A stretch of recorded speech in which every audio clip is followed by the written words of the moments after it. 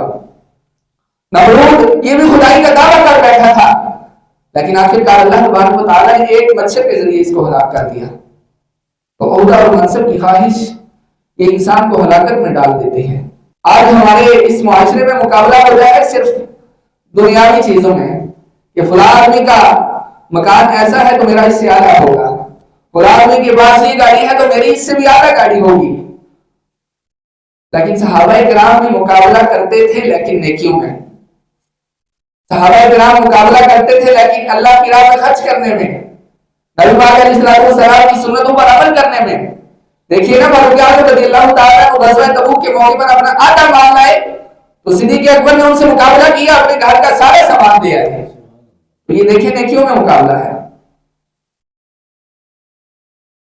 تو ہمیں بھی نیکیوں میں ایک دوسرے سے آگے بڑھنے کی کوشش کرنی چاہیے، نہ کہ دنیاوی چیزوں میں ایک دوسرے سے آگے بڑھنے کی کوشش کریں۔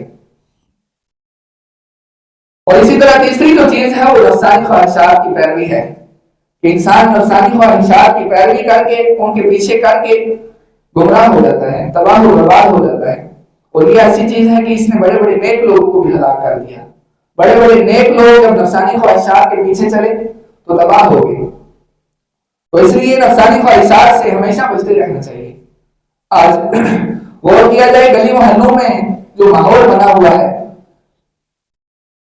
کہ سرے عام گانوں کی آوازیں آ رہی ہیں، اگر کوئی سواری کر رہا ہے اپنی کاروں میں بسوں میں گانے لگے ہیں، لوگ جھوم رہے ہیں، مست ہیں، گم سن رہے ہیں۔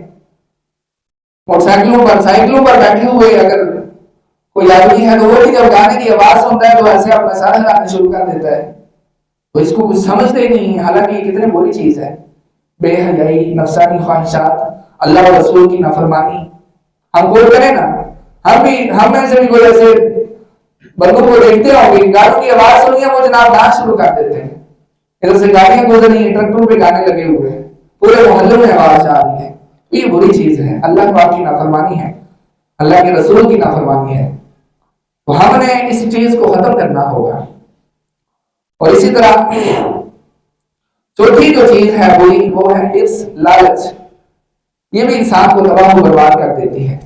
نبی پاک علیہ السلام نے فرمایا کہ حرص اور لالچ اس سے بچو، کہ تم سے پہلی قوموں کو اسی چیز نے ہلاک کیا کہ انہوں نے حرص اور لالچ کی، انہوں نے رشتے توڑے، انہوں نے حرص اور لالچ کی، اللہ کی نافرمانی کی۔ اور اللہ تبارک و تعالیٰ نے قرآن پاک میں ارشاد فرمایا کہ وَمَن يُوقَ شُحَّ نَفْسِهِ فَأُولَٰئِكَ هُمُ الْمُفْلِحُونَ، کہ جس نے اپنے آپ کو شح یعنی کنجوسی سے بچا لیا وہی لوگ کامیاب ہیں۔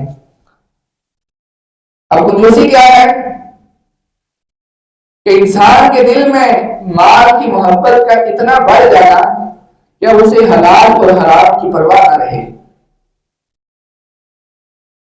اتنی اس کے دل میں مال کی محبت آ گئی ہے کہ اب اسے نہیں پرواہ کہ مال کہاں سے آ رہا ہے، حلال سے طریقے سے آ رہا ہے یا حرام طریقے سے آ رہا ہے، اس کو بس یہی پڑی ہے کہ مال آتا جائے، اس کے لیے وہ سودی لین دین بھی کرے گا، کاروبار کر رہا ہے تو نام تول میں کمی بھی کرے گا، دھوکہ بھی دے گا، طرح طرح کی برائیاں کر کے وہ بس مال تو بڑھاتا جا رہا ہے، یہ نہیں پرواہ کہ کہاں سے یہ مال آ رہا ہے، کہاں سے آ رہا ہے۔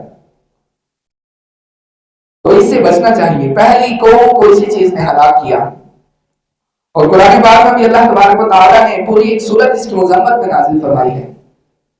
اللہ تبارک و تعالیٰ نے فرمایا کہ الذی جمع مالا وعددا، کہ وہ لوگ جو اپنے مال کو جمع کرتے ہیں اور گن گن کر رکھتے ہیں، آیا سوالنا ہمارا مقابلہ تھا، کیا وہی گمان کرتے ہیں کہ یہ ان کا مال ہمیشہ رہے گا یا انہیں ہمیشہ اس دنیا میں رکھے گا؟